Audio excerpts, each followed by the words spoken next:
So I'll start out with you, Dana, and what was your inspiration for this show? Where did Stand Against Evil come from? There's a really great story about that, but this is neither the time nor the place. I'm a comedian and a comedy writer, and but I've always been a horror movie nut. I mean, if I wasn't here doing this, I'd be here doing that. I had just wanted to do a genre thing for fun. I just thought, what's a fun thing I can do with my friends? I'm really good friends with Greg Nicotero, who runs K&D Effects. Many of you people probably know who he is from The Walking Dead. And I thought, I can use Greg and get some free makeup and do a fun little horror movie for my own ego. And I wrote it as a 5-minute digital short. And I was having lunch with Pete Aronson from IFC, who's just a friend of mine, and we were just having a non-show business lunch, just two dudes eating chicken, and he said, you should write a funny X-Files. And I said, actually, I kind of just wrote a funny The Night Stalker. And I pitched it to him, and he said, well, you have to change this, and this, and make it a series and not a sketch.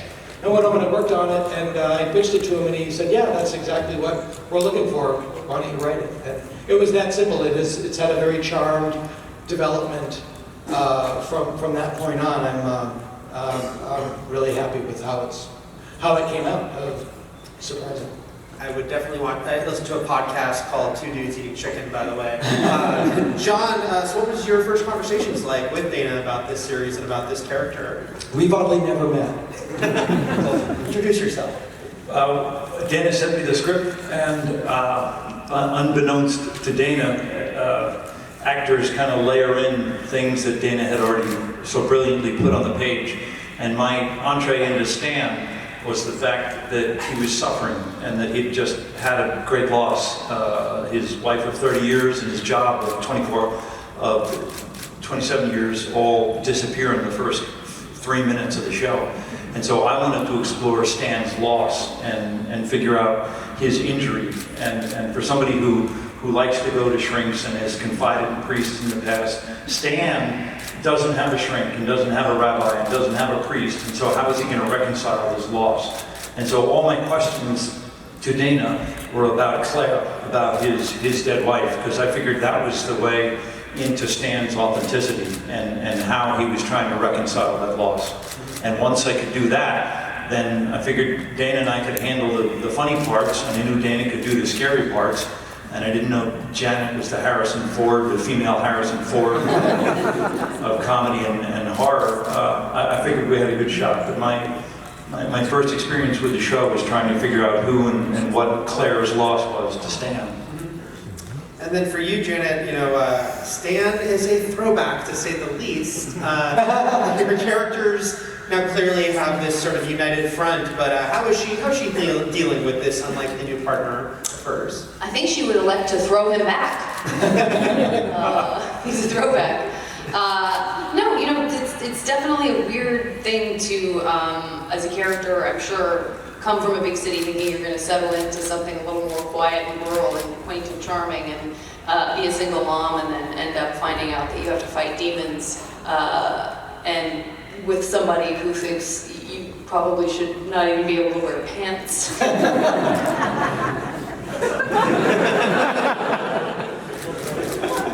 So Stan is not nearly as upset about the fact that 172 demons want him dead as he is about the fact that he's been replaced by a woman.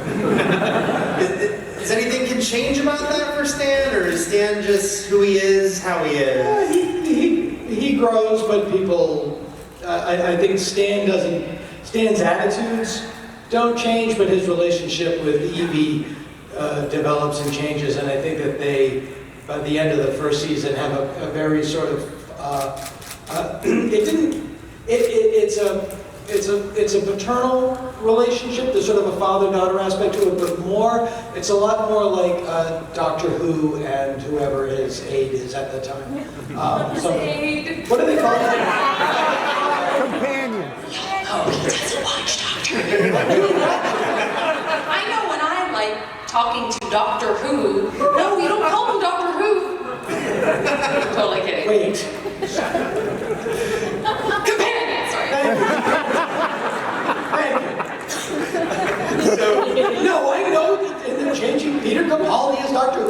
all the time. I know. In all seriousness, a bigger nerd and dork you'll never find. So I shouldn't have. Maybe. So you talk It's like Dr. Spock on Star Trek. You talked, Dana, about your love of horror, obviously being a big influence here. We saw in that first episode, there was decapitations. Janet, you got some bile spit into your face. I hadn't seen, I mean, that's the first, these guys have seen that, but I had not seen the first episode, so I'm here fresh from just having seen it for the first time.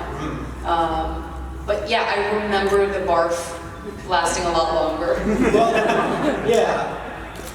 Did you edit the barf for time? Well, yeah, you film this thing and I think the original assembly of this was 33 minutes, and it's like, great, just turn it into 20 minutes and 30 seconds and you're set. Which finger do I cut off first? But that scene specifically at the end, Stan is clearly based on, clearly, he's based on my dad. Stan's my dad. A barrel of assholes is something my dad said about the Red Sox pitcher. Look at a barrel of assholes. When I was a kid, my dad walked in the living room once when I was a child watching Saturday Night Live, and Devo was on in the yellow jumpsuit period. And my dad walked through the room and without breaking stride said, "What's this, the goddamn asshole show?" He's just that guy. Evie is based on my friend Janet Varney, so it was an easier stretch. And but during that scene, we were in a swamp in Georgia at 2 in the morning. And just to give you an idea of where we were shooting, the first person on the set was the snake wrangler. To make sure we had no legless friends to deal with. And it was 2, it was hot, and then I just saw the guy loading up the pump with the bile, and for Janet, and I just had to walk up and go like, "Janet, I'm really sorry." I wrote this in my kitchen, and I'm sitting there in my pajamas, and I thought it was really funny, and I'm just really sorry. You never want to hear the words bile and pump together. John, was that a typical day on Stand Against Evil, or is there always just like, okay, what are we getting covered in? What are we tearing apart today? Well, given the new constraints of budgets in 2016, we set out to do something pretty preposterous, and that was shoot 8 episodes in 6 weeks. And the way we did it was we broke the 8 episodes up into 4-episode blocks. And what I mean is episode 1 through 4 being a block that we would shoot, and then 5 through 8 being the second block. And if there were interiors that were shared in episodes 1 through 4, or an exterior that we shared and visited in episodes 1 through 4, we would shoot out that location, like the graveyard, or Stan digging that grave, or the kitchen. And so the actors really had to rehearse this like a play, because it was completely shot out of sequence. Each episode wasn't shot in 5 days and then moving on to the second episode. So there was no chronology to it at all. And so the actors really had to show up willing to jump in and out of anything in order to shoot 8 episodes in 6 days, in 6 weeks. And the fact that it came out like this is astonishing. And like this, meaning I'm really proud of what Dana and Janet did, and the show is fucking spectacular.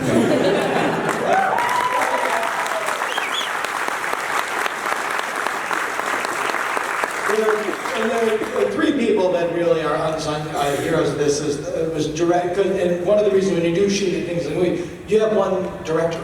It doesn't change every week. We had a directing team of Jack Bishop and Justin Jim. They're a team, and they shot everything. And the DP's name was Timothy Burton, not that Tim Burton, but a different Tim Burton. And they were amazing, and they're the reason the show looks as great as it does. Because people are like, "Do you want to direct?" Hell no. Not even a little.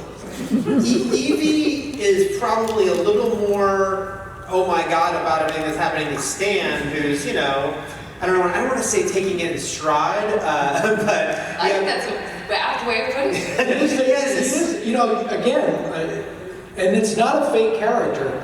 When my grandmother was dying, my father called me up and said, You better get on a plane. Your grandmother's got one foot in the grave and the other on a banana peel. He's not affected by stuff. So, Janet and John, is that fun for you guys to play that dynamic of these two characters who have to deal with the same thing, but they might have very different reactions to what they're encountering? Yeah, I mean, I love that that there's this obstacle to get past while everything else is going on. It's funny because I guess the obstacle is the same in a weird way for each of our characters, which is each other. And from my perspective, the idea of having to push past an argument about whether Starsky and Hutch is gay to get to saving our lives is just, it's so much fun to play. Because in a weird way, the absurdity of that ends up grounding the scene, because neither one of them can let that stuff go, really. So, but I also feel like that's kind of, it is this sort of giant blown up version of what happens to us every day in our absurd lives, where something extraordinary happens, but also something like really dumb at the same time. Does that ever happen to you guys? I feel like stuff like that happens to me all the time, where I'm like, I can't believe this is happening and I'm wearing this, or like just something that just seems, it's something that seems like it's unbelievable is tied to like this nugget of just, oh, we're just dumb humans. And I think that's maybe what grounds some of the crazy stuff that happens. Is like, at this, she has to deal with demons at the same time. She has to be like, but no, women can do stuff, Stan, for sure. And I think that's the reality. That's not only the reality of the show, but I think that's what it's going to be like. Like, none of the zombie apocalypse movies have ever really addressed the immense value can openers will have. I think it's like in Shaun of the Dead when Simon Pegg goes, "Wait, don't say the Z word." I think it's that sort of, if this show has, obviously we get a lot of comparisons to Ash versus Evil Dead, which is super flattering because I'm a crazy fan of that show, and Evil Dead 2 is in like my top 5 movies of all time. The other ones being Evil Dead 1, 3, 5. So no, I'm kidding. I think the shows are cousins, but I don't think they're brothers and sisters. I think our show is a descendant of An American Werewolf in London and Shaun of the Dead, where the horror is played completely straight, and then the comedy comes from people just behaving normally. They're not in a stylized horror movie reality, they're playing it reality normal. And that's all you need for the comedy to work. I don't think there's any comedy in the show that could potentially happen in a real life conversation. And then there are different ways to do it. And I'm fans of all of them. It's just which I had to decide as a writer which one I was going to steal. We're going to start taking audience questions in a couple minutes, if you have those. We're going to start lining up. I wanted to ask you, John, we see more of what the dynamic is like with Stan and his daughter, though, who's kind of present for this insanity, but hasn't fully been drawn in yet. But I don't think Stan was really around to parent much while his daughter Denise was growing up, and this really lovely thing happened that was unexpected, but a real gift. That as we were shooting, and Janet being such a stunning actor, this kind of Preston Sturges screwball quality started to happen. And you can't do, screwball is when the protagonist is the female driving it. You can't do it unless you have Barbara Stanwyck or Janet. And as Stan starts to... Often compared. She's a stud. And as Stan starts to more and more adopt the daughter he never had, which is the Evie character, Janet starts to drive the scenes. Because Stan really just wants to get back to that goddamn chair and watch the History Channel. And all things considered, he'd rather just pass the baton to her and not have to, fight goddamn witches. What's the point? And so Janet started to drive these scenes, and that's when the kind of Preston Sturges screwball vibe started to come in, and that's a gift. Because it's really layered, it's hard to do, and she crushed it. This one. As you mentioned, Claire is obviously an important emotional character for Stan, and that she's important to the mythology of the show because of her secrets. Will we possibly see flashbacks to Claire? Will we, Yes. Anything you can say about what we might see that about, obviously She's also played by Louis Anderson.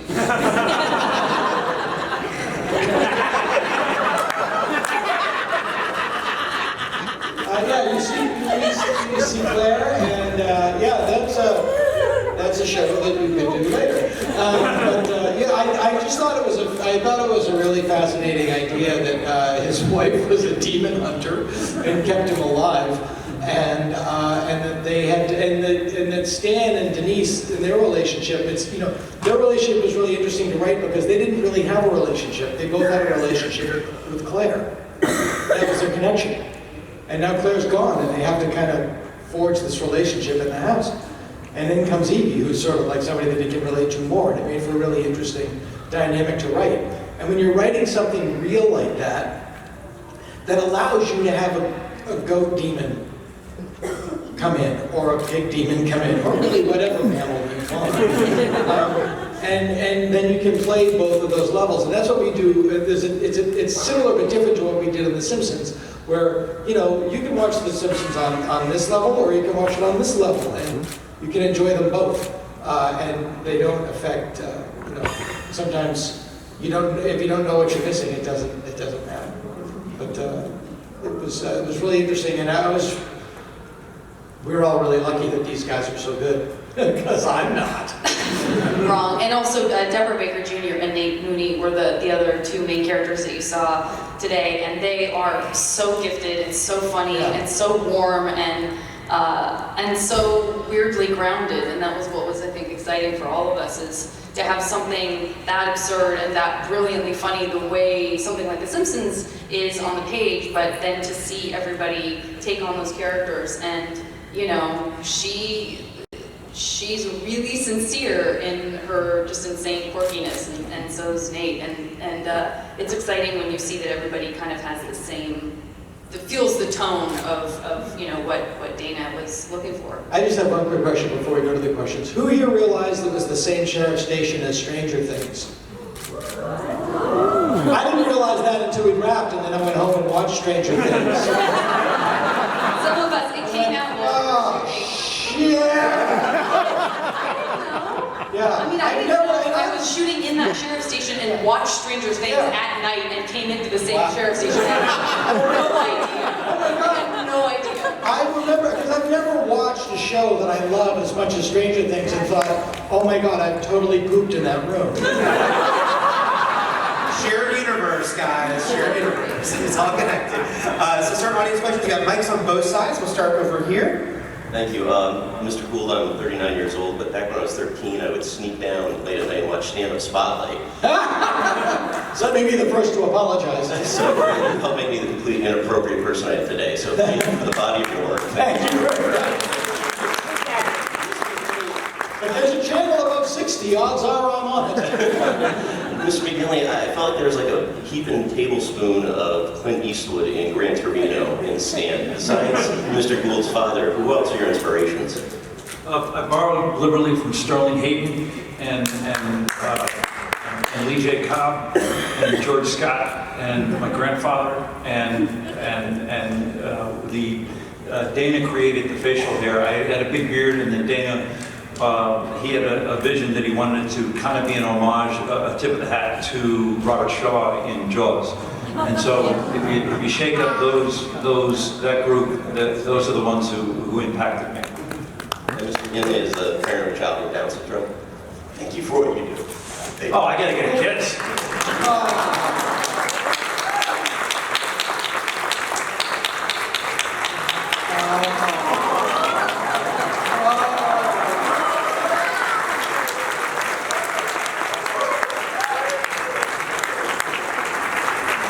Thank you very much.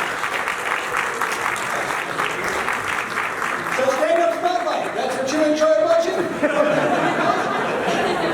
I don't even know how to follow that. Yeah, I know. Really awesome. I know. First off, thank you all for just being here. This was Oh my God, thank you guys for being here. We didn't know anyone was gonna come. Yeah. We're sincere. This doesn't exist yet. How? Jen and I were walking down, and I was like, God, let there be people here. We came And into we that told you door. we saw that. We thought saw this was that. We just saw that last section, we thought, oh, okay, that's not so bad. And then we were like, oh. I guess I kind of have two questions, but one of them was kind of answered. I don't know. Mr. McGinley, like I kind of noticed, and maybe hopefully I'm not the only one in the room, that kind of noticed a little bit of traits from Perry Cox and Scrubs. Thank you for that, by the way. Total Scrubs fanatic. I'm curious as to how much of like your personality is embedded in these characters. Are you like this like weird douchey guy?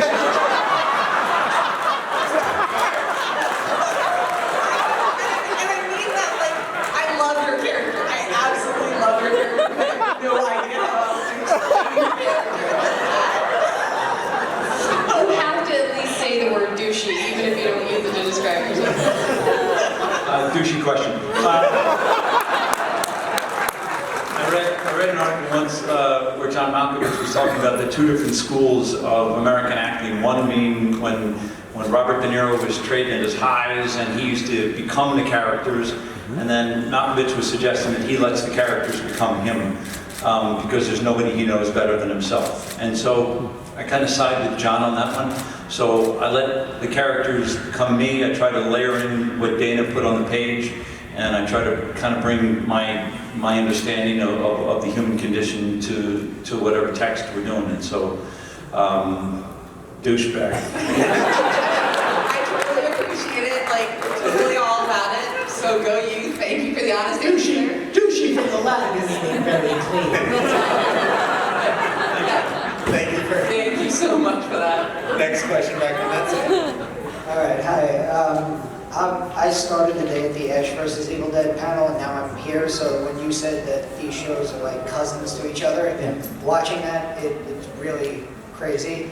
I noticed, like you said, the Stranger Things connection, but I noticed, and I don't know if it's intentional, the car seems like the car from Halloween. There was music in there that sounded exactly like Nightmare on Elm Street. Yeah. You already gave us Evil Dead 2, so my question is to the two of you, what are your favorite horror movies or horror inspirations? And then when you're done answering that question, if possible, Mr. McGinley, can you insult me like JD?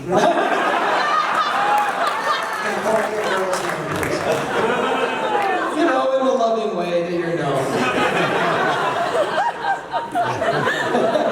By the way, I don't think you're a douche. Favorite horror movie and insult. Yeah, that's hard because depending on when I get asked a question, it's like, you know, I'm sure you guys would say, you know, it's like a few bubble up and sometimes you're surprised and then you're like later, oh, why didn't I say?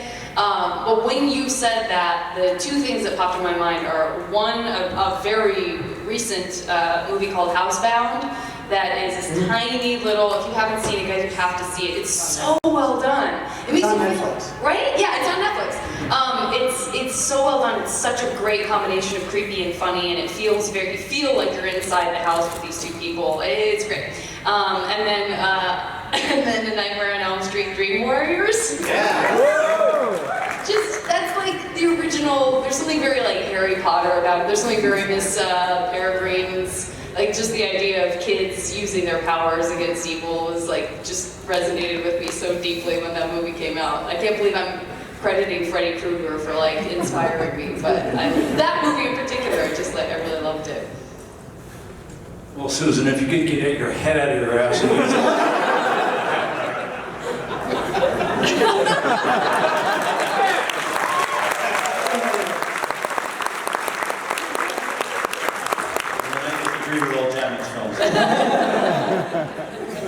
There's a lot of, the show takes place in sort of, you know, they have the internet and they have cell phones, but they also have console televisions and old cars.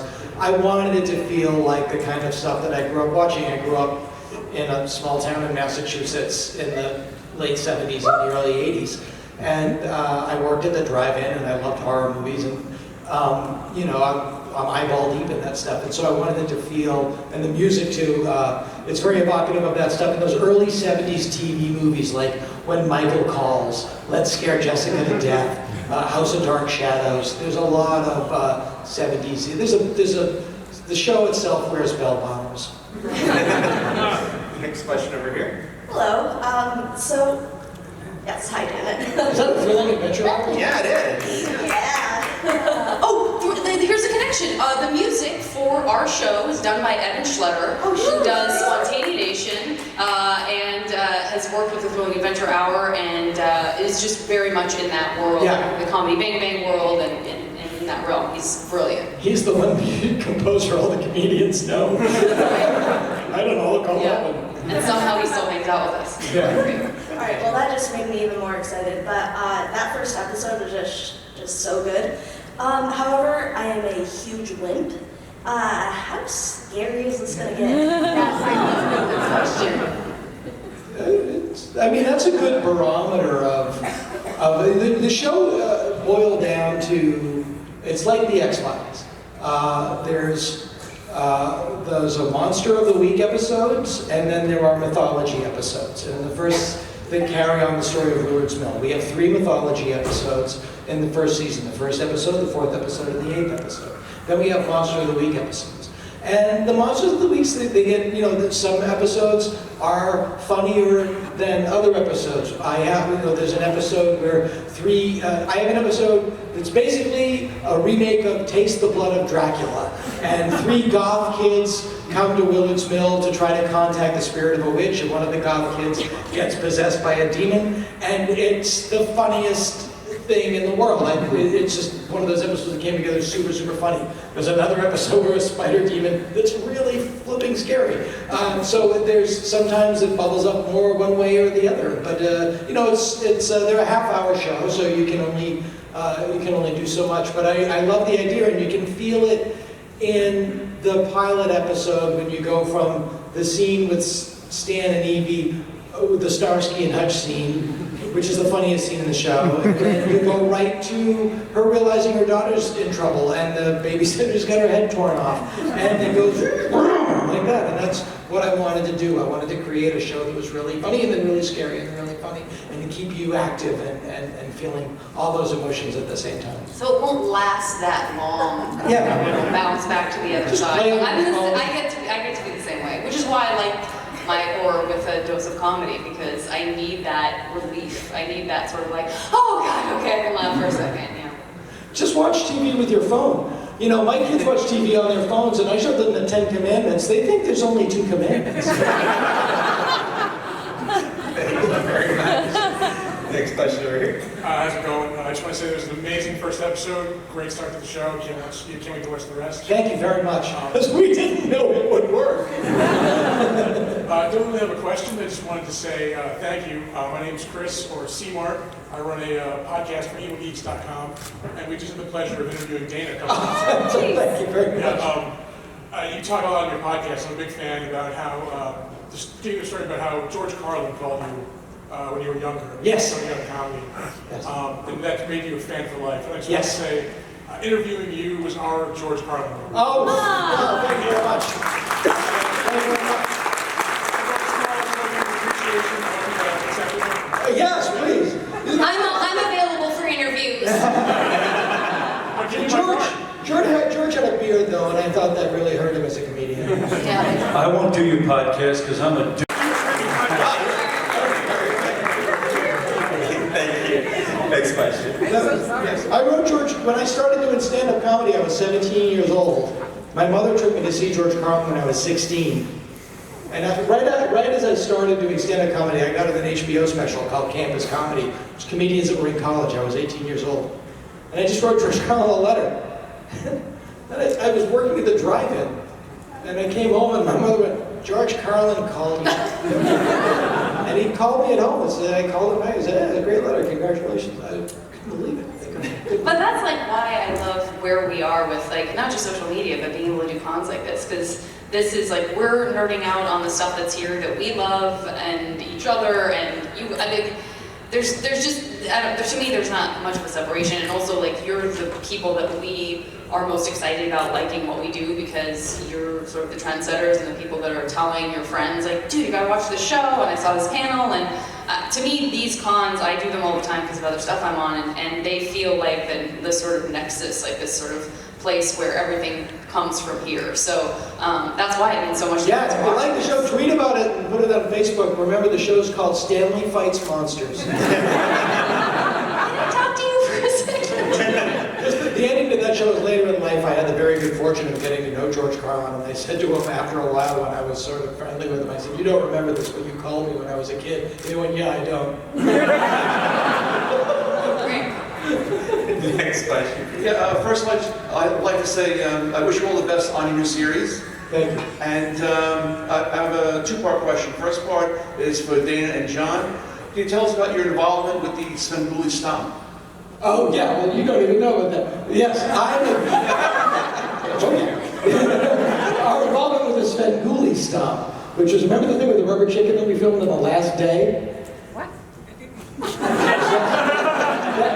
Okay, Svengoolie, for those of you who don't know, has the one job that I want in life that is the only thing I'm capable of doing, which is hosting horror movies. He hosts horror movies out of Chicago on MeTV. He's been doing it forever. He's the greatest guy in the world. It's the best show on television next to ours.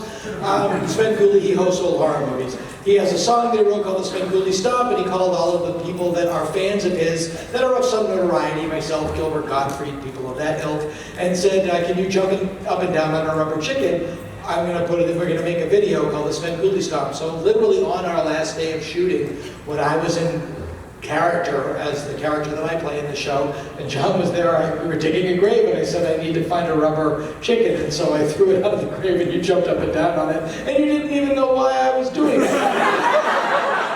For all you know, I could have put Product placement. Oh, and I'm sorry, and the second part for Dana.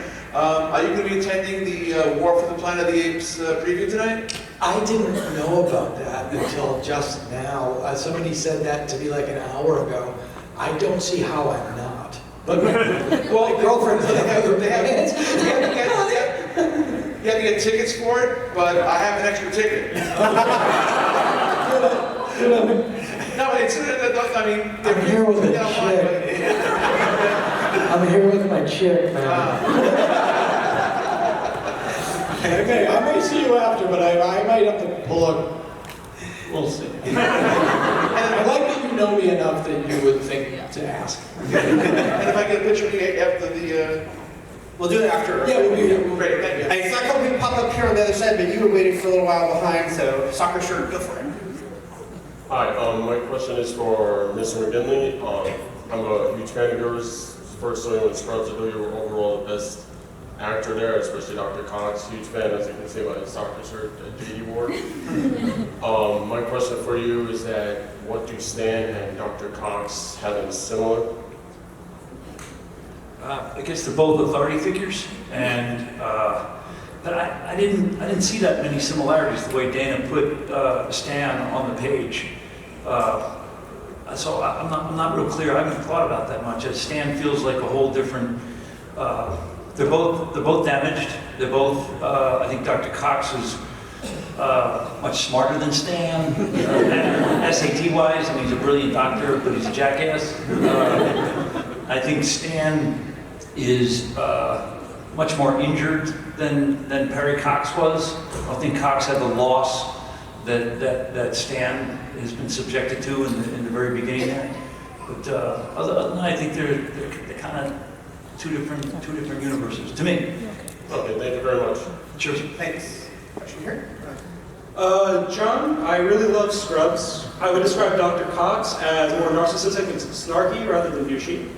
Dana, I grew up on The Simpsons. And Janet, I'm sorry, I'm not familiar with your work, but from what I saw today, I really enjoyed it. My question is, are we going to have a hospital scene somewhere in the series where we're going to have some Easter eggs hidden for Ron to take care of? Or take advantage of? Maybe.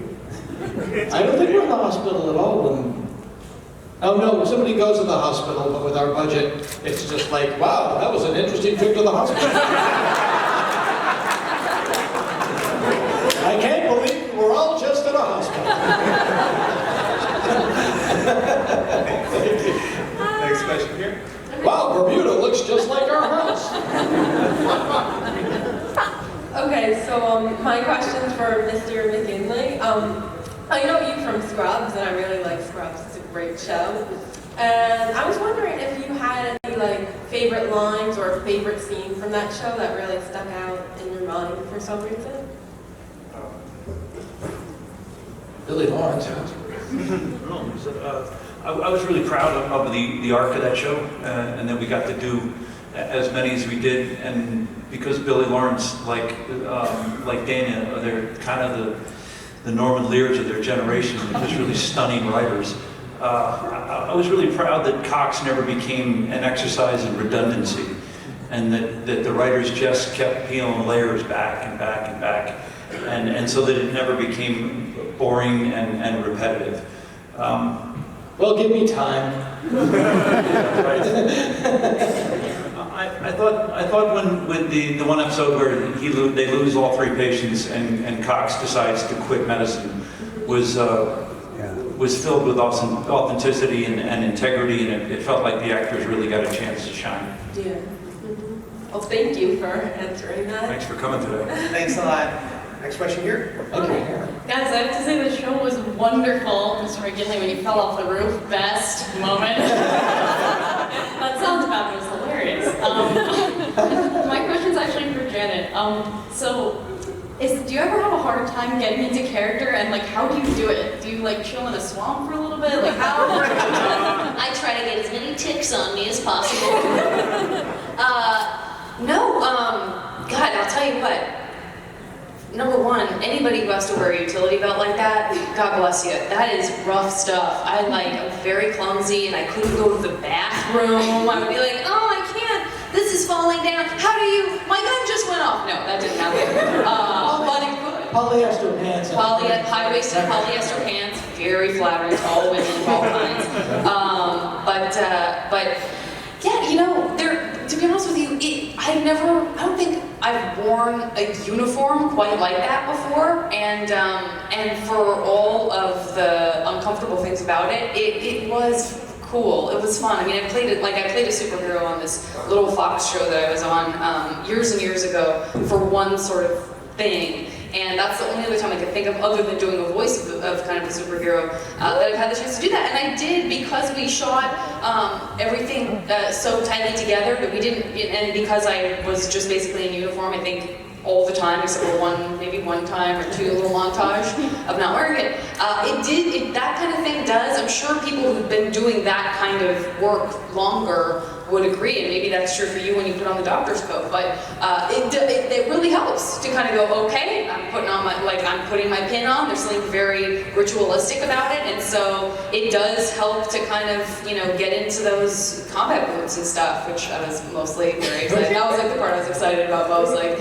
I will be getting to wear boots, so. There was an episode where Janet was allowed to look as beautiful as she is, and she was in a beautiful dress, and I was like, oh yeah, but before we shoot, in this episode, your veins are on the outside of your face. That was awesome though, man, getting special effects makeup. I think the brilliant guys who did it thought it was so funny because they're so used to having people just who do it and sit for 4 hours and kind of fall asleep or they're on their phones, but I just don't. I do so much comedy on like a soundstage or in a, I'm the girl in the bar or whatever, that I was like, can you put the chair closer to the mirror? Let me see this. Like, how are you doing that? I just loved it. It was so cool you'll see when you watch the show, there's some cool stuff that I get to go into makeup for that was just kick-ass. Let's see if we can knock these 3 out quick because we're getting. Oh, sorry. They gave us one last question. Okay. Well, let's see if we can do this. Well, first of all, I just want to thank you all.